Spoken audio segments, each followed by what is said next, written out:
बेटा। नेक्स्ट मैं कराती हूँ, रुक करा रही हूँ। एटॉर्नी का बता दिया मैंने, वाई के पहले ई आया है इसलिए वाई रहने देना। Next critic main.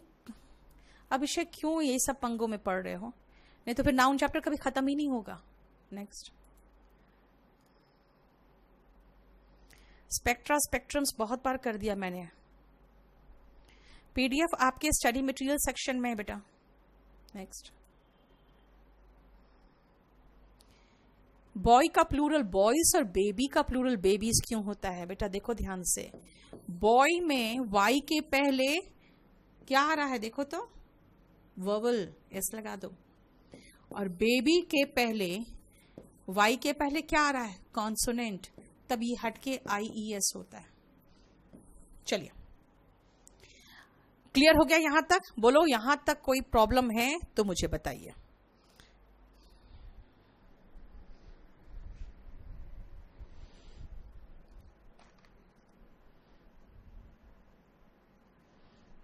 अब बहुत थोड़ा सा बच गया है, नेक्स्ट क्लास में ये 10-15 मिनट में खत्म हो जाएगा।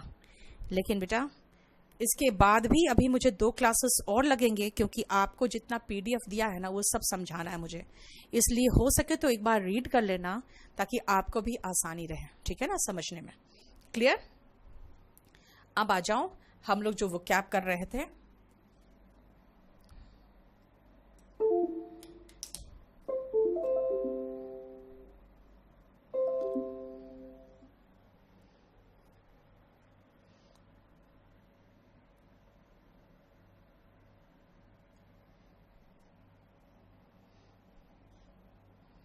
और आप लोग है ना रोज रोज मत निकाला करो, मैं रोज पढ़ाने के लिए दूंगी, और उसके बाद जब एक बार कंप्लीट हो जाएगा ना तो सारा वो कैब का एक साथ दे दूंगी, ठीक है ना।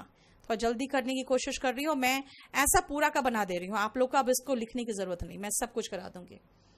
12th से बचा हुआ था, अब आ जाओ मैं 12th से कराना शुरू करती हूँ।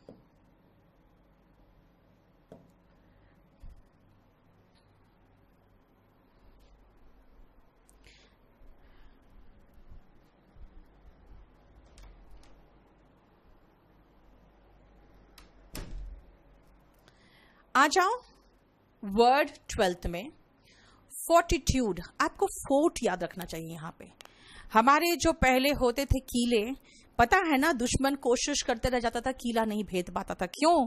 क्योंकि वो बहुत मजबूत होता था। अगर मैं कहूं वैसे ही फोर्ट यानी कीले की तरह अगर आपकी एटीट्यूड भी हो जाए तो क्या कहना, इसका मतलब दृढ़ निश्चय वाला। फोर्ट की तरह यानी मजबूत, और आपका एटीट्यूड मतलब आपका व्यवहार, वैसे ही दृढ़ निर्णय, जिसको कहोगे दृढ़ता या धैर्य, ठीक है ना, दोनों इसमें आता है। आप में अगर दृढ़ता है, अगर आप में सब्र है और आप टिके रह जाते हो किसी के सामने, यानी कि आपका फोर्टिट्यूड, जैसे बहुत सारे हमारे ऐसे फ्रीडम फाइटर्स थे, उनके फोर्टिट्यूड के आगे बिल्कुल सब हार जाते थे जितने भी ब्रिटिश थे। इसीलिए क्या है, strength of mind that lets a person meet danger, pain और हार्डशिप विथ करेज, यानी ये सब चीजों के साथ हम करेज के साथ सामना कर सकते हैं। That is fortitude, and remember fortitude is a noun, ठीक है ना। This means the British could not stand before the fortitude of our freedom fighters. क्या कहा? The British could not stand before the fortitude of our freedom fighters. उनके दृढ़ निर्णय यानी दृढ़ता के आगे, उनके पेशेंस और उनके जो मजबूती था उसके आगे ब्रिटिश नहीं खड़े हो पाए। फोर्टिट्यूड समझ में आ गया? मैंने कहा फोर्ट की तरह attitude, that means courage, valour, ठीक है। इस सब का मतलब होता है जिसको कहोगे आप इंग्लिश में बहादुरी, वीरता।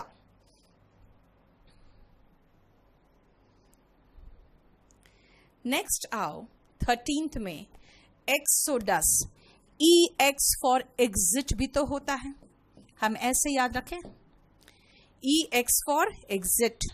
एंड EX फॉर एक्सोडस, यानी एग्जिट होता जा रहा है लोगों का एग्जिट होता जा रहा है। एग्जिट से क्या करते हैं, हम बाहर निकलते हैं, है ना, यानी लोगों का पलायन होता जा रहा है। कैसे हो रहा है भाई, दसों के संख्या में, यानी बहुत भर भर के लोग जा रहे हैं, यानी 10-20 की संख्या में एक साथ इकट्ठे लोग जा रहे हैं। इसका मतलब है मास माइग्रेशन हो रहा है, निर्गमन जिसको कहते हैं सामूहिक प्रस्थान, यानी मास डिपार्चर, सामूहिक तरीके से, यानी कि मैंने कहा 10-10 की संख्या में एक्सोडस हो रहा है, यानी एग्जिट हो रहा है बहुत भारी संख्या में।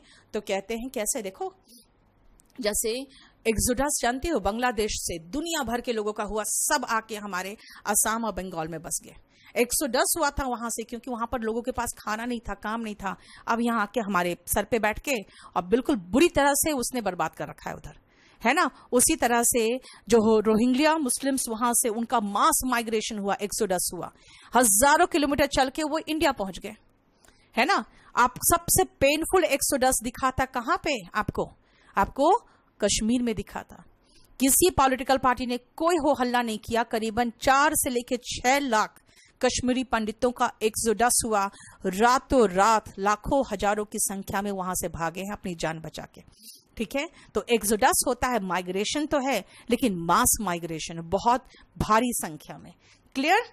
नेक्स्ट आओ माइग्रेंट। अभी देख रहे हो बहुत ये वर्ड तो प्रचलित हो गया, ये वर्ड बहुत प्रचलित है। माइग्रेंट वर्कर्स, माइग्रेंट लेबरर्स, सब सड़क में आपको माइग्रेंट वर्कर्स और माइग्रेंट लेबरर्स ही तो दिख रहे हैं। सारे सोशल मीडिया में सब जगह माइग्रेंट ही, आप लोग सब स्टूडेंट्स भी, हम सब व्यापारी भी, और जितने भी सब कोई है, सब कुछ किनारे दुबक गए भाई। सबसे बड़ा मुद्दा तो अभी किसका है, माइग्रेंट लेबरर्स का हो गया। हम लोग सब तो खैर जो स्टूडेंट्स होते हैं, जो मिडिल क्लास फैमिली, जो छोटे व्यापारी होते हैं, इन लोग तो खैर हम लोग टैक्स पे करने और जूते खाने के लिए पैदा होते हैं, उससे ज्यादा कुछ नहीं है। क्यों? Because the migrant labourers are all over social media and electronic media, even the print media. So what is migrant? Migrant प्रवासी को कहते हैं, ये नाउन है। माइग्रेंट कौन है? जो अपने जगह से किसी और जगह जाता है जहां पे वो कुछ काम करके अपना आजीविका कमाना चाहता है। इसका मतलब है प्राइम मकसद क्या होगा इन लोगों का, अपने लाइवलीहुड के लिए मूव करते हैं। So who are the migrants? The migrants are the people who leaves one's own native place, जहां उनका मूल निवास है उसको छोड़कर, goes to some other place in search of livelihood। ये ध्यान रखना, in search of work, काम के लिए जाते हैं ताकि पेट पाल सके, अपना परिवार पाल सके। इसीलिए lakhs of migrants are in Delhi, are in Mumbai, और वहीं से तो प्रॉब्लम हो रहा है, देख रहे हो। क्लियर? हटाना इसको। DVDs में एस लगा बेटा, अपॉस्ट्रोफी मत लगाना।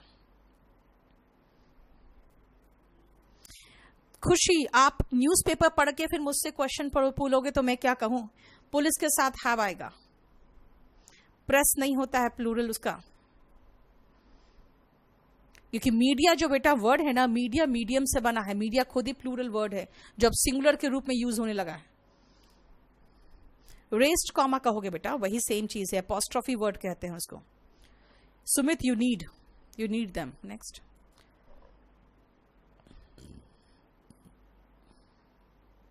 अभी तक आप पैंक्स ऑफ हंगर से आगे नहीं निकल पाए हो यार। नेक्स्ट, चलिए क्लियर यहां तक। नेक्स्ट आओ, एमिग्रेंट और इमिग्रेंट, इसका ध्यान दो। ये 2 वर्ड से जो आपको मुझे समझाना जरूरी है। हम ऐसे याद रख सकते हैं, emi, E for exit, and I, immi, I for inning, यानी इनकमिंग, है ना। इमिग्रेंट इन और emigrant exit. E for exit मान के चल रहे थे, तो ई फॉर एक्सोडस था और ई फॉर एमिग्रेंट था। याद रखो, जो आपके यहां से जाके अमेरिका में बस गए उसको आप एनआरआई कहते हो ना, वो नॉन रेसिडेंट इंडियन है, क्योंकि इंडिया के उन्होंने छोड़ दिया अपना और वो बस गए कहां? अमेरिका में। देखो ध्यान से, एमिग्रेंट वही लोग हैं जो अपने देश को छोड़कर दूसरे देश चले जाते हैं वो एमिग्रेंट कहलाते हैं। A person who leaves one's country or region to live in another, ठीक है, another country or another region. अब ऐसे इमिग्रेंट को खाली याद रख लोगे ना तो मेरा काम चल जाएगा। कैसे? देखो, ऐसे एक वर्ड खाली याद रखना, बांग्लादेशी इमिग्रेंट। बहुत बातें होती हैं इनके बारे में, आपको टियर 3 के लिए भी इसका एक हम तैयारी करवाते हैं इसी पर। ऐसे बांग्लादेशी इमिग्रेंट, क्या वर्ड? खाली एक ही वर्ड याद रखो ना, बांग्लादेशी इमिग्रेंट। क्यों? क्योंकि भाई बांग्लादेश हम नहीं गए, बांग्लादेशी हमारे घर में आ गए, यानी उन लोगों ने अपना जगह छोड़कर हमारे घर आ गए। यानी बांग्लादेशी इमिग्रेंट और जो एनआरआई है वो एमिग्रेंट। एनआरआई एग्जिट कर गए और बांग्लादेशी आगे। हम खाली इतना याद रख लेना, बांग्लादेशी इमिग्रेंट, तो हमें याद रहेगा अगर इमिग्रेंट का मतलब है जो हमारे यहाँ आ गए तो एमिग्रेंट का मतलब है जो चले गए। बस ऐसे ही याद रख लेना, खाली एक वर्ड से, ठीक है। नेक्स्ट आओ, यहां पे दो वर्ड है, इटिनरेंट और इटिनररी। ध्यान से रखना, ये दोनों वर्ड को ध्यान से देखो। ये जो इटी वर्ड है ना, ये घूमने विचरने से रिलेटेड वर्ड है। क्या है ये? घूमने फिरने से रिलेटेड वर्ड है। इटिनरेंट होते हैं जो घुमक्कड़ होते हैं, जो वॉन्डरर होते हैं। One who travels from place to place, that is wanderer, ठीक है ना। इसको, इन लोगों को पसंद आता है घूमना फिरना, सब जगह पे इधर उधर जाना, भ्रमण करना इनको पसंद आता है। लेकिन कभी आप कहीं गए हो काफी लोगों के साथ, जैसे कि कोई कंपनी वगैरह लेके जाती है एक साथ कई फैमिलीज को घुमाने के लिए, कई लोग जाते हैं कि खर्च कम पड़ेगा अगर सब साथ में गए तो ऐसे कंडीशन में ना उनको 10-12 फैमिली से एक साथ टैकल करना है। तो क्या करेंगे ना, सबको एक शेड्यूल थमा देंगे कि 7 बजे हमें चेकआउट करना है और या 7 बजे हमें यहाँ एयरपोर्ट पहुंचना है, 9:30 का फ्लाइट है, सब लोग 7 बजे पहुंच जाए। फिर हम लोग वहां पे लैंड कब करेंगे, होटल कब पहुंचेंगे, फिर हम लोग साइट सीइंग के लिए कब जाएंगे, वो पूरा शेड्यूल दिया रहता है। तो वो टूर का जो शेड्यूल होता है ना, schedule of a tour is called itinerary, ठीक है। घूमने वाले लोग इटिनरेंट कहलाएंगे और उसका जो पूरा एक समय सूची दिया जाएगा ना, वो इटिनररी होगा, ठीक है। अब आओ 19 and 20, आपको यहीं से दिखेगा। डम का मतलब हुआ गूंगा और फाउंडेड मतलब पाया जाना। इसका मतलब है जब आप पाए गए तो आपके मुंह से आवाज ही नहीं निकल रहा था, बिल्कुल गूंगे थे। क्यों? ऐसा मुंह खुला हुआ पड़ा है, हक्का बक्का, यानी कि इतने ज्यादा शॉक्ड हो या इतना सरप्राइज्ड हो या इतना अमेज्ड हो कि आपके मुंह से तो आवाज ही नहीं निकल रही है, तो आप क्या हो? डम्फाउंडेड हो, यानी बिल्कुल हक्का बक्का, है ना। To be speechless with surprise, देख लो। और अगर मैं ऐसे कहूं, देखो इसका प्रोनाउंसिएशन में एच जो है ना साइलेंट है, इट इज अगेस्ट। लेकिन मैं अगर ऐसे बोलूं कि घोस्ट देखकर हम घास रह गए, घोस्ट देखकर हम घास रह गए, तो ऐसे याद रह जाएगा ना आपको, है ना।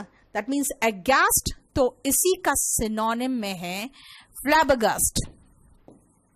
और सबसे अच्छी चीज क्या है कि फ्लैबरगास्ट में GAST ही है और हम प्रोनाउंस भी GAST ही कर रहे हैं, है ना। लेकिन यहां पे GHAST है, लेकिन इसका जो उच्चारण है वो गैस्ट हो रहा है, यानी फ्लैबरगास्ट, अगेस्ट, है ना। इसका तीनों का मतलब क्या हुआ? डम्फाउंडेड, अगेस्ट, फ्लैबरगास्ट। तीनों का मतलब है बहुत चक्का, हक्का बक्का। जैसे घोस्ट को देख कर घास्ट हो जाएंगे, वैसे मैंने कहा अगेस्ट, फ्लैबरगास्ट, ठीक है। तीनों सिनोनिम है। कौन कौन सा? डम्फाउंडेड, अगेस्ट एंड फ्लैबरगास्ट। बताओ कोई प्रॉब्लम यहां तक? और मुझे लगता है हम लोग यहां से उस दिन कर चुके थे, ठीक है। अब आप क्वेश्चन पूछते जाओ, मैं आंसर देते जाऊं। जरा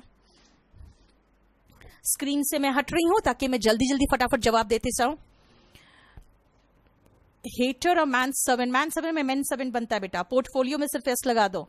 एटॉर्नी का प्लूरल में वाई के बाद एस होगा, क्योंकि वाई के पहले कॉन्सोनेंट नहीं है बल्कि वर्बल है, ठीक है।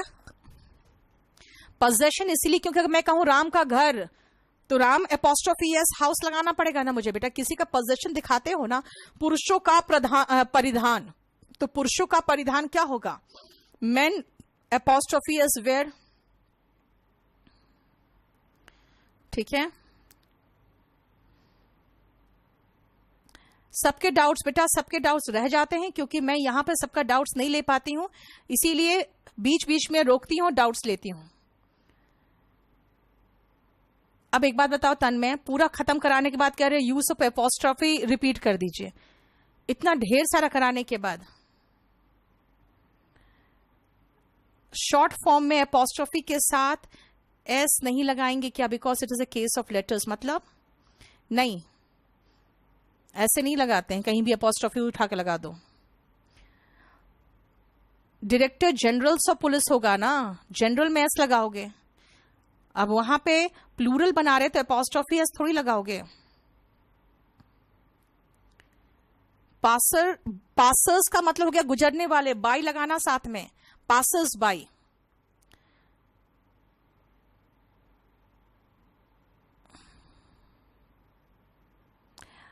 रविकांत, जो मैं बोल रही हूं बस इतना समझो ना बेटा, उन लोग वो छोटे छोटे कोर्सेज के बारे में बोल देते हैं, उस सबको एक साथ दिखा देते हैं, आप शांति से पढ़ो। एमपी और एमएलए का प्लूरल में लास्ट में एस लगा दो, ठीक है, लास्ट में सीधा छोटा वाला एस लगा दो, हो जाएगा।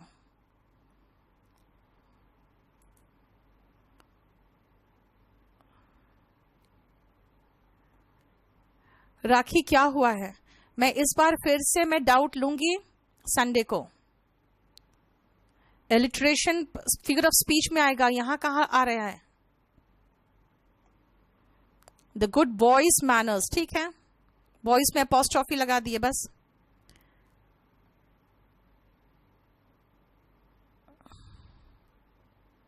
बुक्स पढ़ने में की जरूरत नहीं है बेटा, संदीप आपको खाली जो प्रैक्टिस करने दूंगी वो करो, पीछे जो क्वेश्चन है वो करो और वो कैप याद करो, आपको ग्रामर पढ़ने की जरूरत नहीं है अब दोनों वॉल्यूम से, लेकिन कम से कम एक्सरसाइज तो करोगे ना। अजीत, मैं सबका देख रही हूं, मैं सबका देख रही हूं, लेकिन ढंग के क्वेश्चन पूछो यार। पीस सेक का मतलब है शांति के वास्ते, शांति के वास्ते। गॉड सेक वाला, क्योंकि देखो गॉड में एपोस्ट्रोफी एस है बेटा, गॉड सेक, क्यों, क्योंकि वहां पे स साउंड जो निकल रहा है वो दूसरे वर्ड से निकल रहा है, इसे गॉड में एपोस्ट्रोफी एस तो होगा ही होगा। एल्स का एपोस्ट्रोफी क्या होगा, एल्स एपोस्ट्रोफी एस होगा, वो सुमित अलग से चलता है। पासर्स बाय का मतलब है वहां से जो गुजरने वाले लोग हैं, मान लो मैं ये कहूं पासर्स बाय ने भी निर्भया को हेल्प नहीं किया था, तो समझ रहे हो ना क्या मतलब है। बुश, देखो विवेक आपने नॉन लिविंग का एग्जाम्पल ले लिया, नॉन लिविंग का एग्जाम्पल नहीं ले सकते हम। सेक का मतलब होता है के वास्ते, शांति के वास्ते, कहते हैं ना कभी कभी शांति के वास्ते आपको चुप रहना पड़ता है।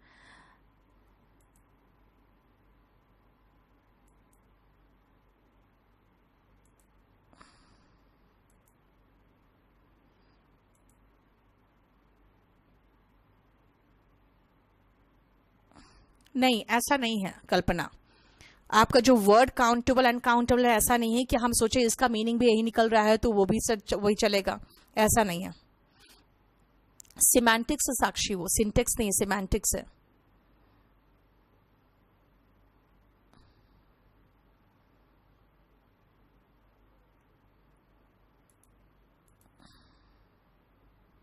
सेक्रेटरी जनरल में सेक्रेटरीज हो जाएगा और जनरल मैनेजर में मैनेजर्स हो जाएगा, और इसका एक्सप्लेनेशन तो मैंने कर दिया बेटा, लेकिन इसका एक्सप्लेनेशन का कोई मतलब नहीं बनता है ज्यादा, ये सब आपको याद रखना पड़ेगा। कंटेम्प्रेरीज का मतलब नीरज होता है एक ही काल में जो लोग होते हैं उनको। प्रोलॉग एपिलॉग ये सारा कराऊंगी मैं नीरज, ठीक है। माई फादर वाला बता दिया, the mother of my father's boss। देखो चिल्ड्रंस अंकल्स कर दिया था पारुल, समझ गई ना, गलत था वो।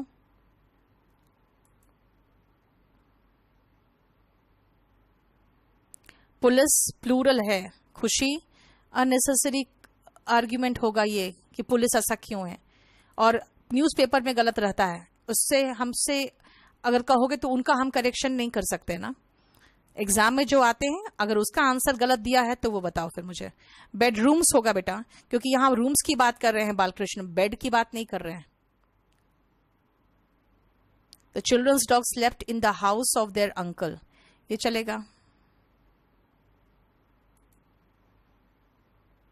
एमपी और एमएलए में लास्ट में एस लगा दो, छोटा एस लगा दो, प्लूरल बन जाएगा। इंस्पिरेशन काउंटेबल है बेटा। जॉर्ज आपका मैसेज दिख रहा है मुझे। ओम प्रकाश, अब नॉन लिविंग का एग्जाम्पल नहीं दो, नॉन लिविंग का एग्जाम्पल मैं नेक्स्ट क्लास में लूंगी। बुक आपको वो बुक मिल रहा है, ई बुक नहीं, आपको वो कंप्लीट बुक मिल रहा है। आप खाली ऑर्डर प्लेस कर दो, आपको 1 वीक में डिलीवर हो जाएगा। अब क्लोज टेस्ट के लिए आपको रीडिंग स्ट्रांग करना पड़ेगा अंकित, और ये अभी चल रहा है Monday Wednesday Friday. Riya and Raman, yes वही है। विशाल, सबके क्वेश्चन दिख रहे हैं मुझे। मैन डॉक्टर का मेन डॉक्टर्स हो जाएगा बेटा। और ये आज मेरा 14 खत्म हो गया ना, नेक्स्ट क्लास में 15 लेके आती हूँ फिर। अजीत, सबके कमेंट्स पढ़ रही हूँ, ठीक है, लेकिन आप लोग इतने अननेसेसरी कमेंट्स करोगे तो मैं बहुत छोड़ के चली जाऊंगी।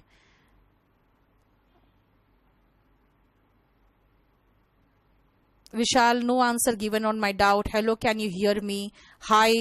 ये अननेसेसरी करने के बदले में एक बार डाउट लिखो और छोड़ो। और अब फिर आपने क्वेश्चन क्या किया है, 3 नंबर क्वेश्चन में एरर पार्ट क्या होगा। अब एक बात बताओ, मैं जब फ्री हो रही हूं तो मैं आपका क्वेश्चन देख रही हूं, अब 3 नंबर क्वेश्चन कहां बीत गया, अब जान रहे हो ना। तो कम से कम आप क्वेश्चन लिख दो, 3 नंबर 4 नंबर नहीं। जो क्वेश्चन में प्रॉब्लम है ना वो लिख दो वहां पे कि इसमें क्या क्या प्रॉब्लम है, या इसमें ऐसा क्यों है। नहीं, लतास एंड आशास दोनों के साथ अपॉस्ट्रोफी एस लगेगा बेटा।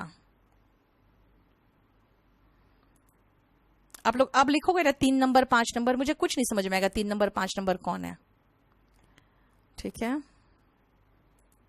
फादर्स नहीं होगा बेटा, यहाँ पे दोनों के फादर है तो एक बार फादर लगा दिए तो काम चल गया। फादर्स का मतलब तो उनके कई पिता हैं, ठीक है। चलो, कृपा शंकर को कम से कम पूरा क्लियर रहा। बाकी आप लोग के इतने क्वेश्चंस देखती हूँ, मुझे लगता है कि क्या प्रॉब्लम है। अभी अपॉस्ट्रोफी एंड ऑफ का डिफरेंस पूछ रहे हो विकास, अभी मैं अपॉस्ट्रोफी पढ़ा रही हूँ, ऑफ आई ही नहीं हूं।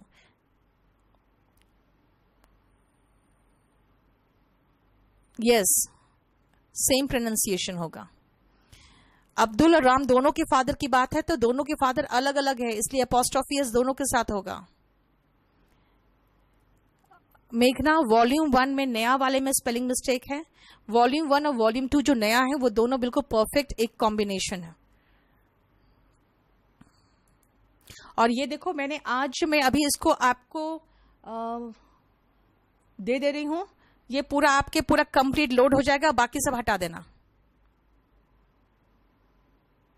बेटा। मैंने ये कहा दीपक कि बॉय में वाई के पहले ओ है इसलिए बॉय में एस लगा, और बेबी में क्या है ना, बेबी में वाई के पहले कॉन्सोनेंट है इसलिए वाई हटकर आई आया है।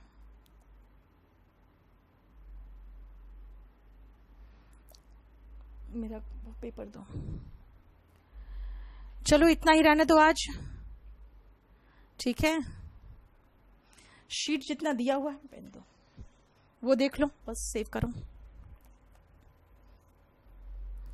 एक सेकंड रुको।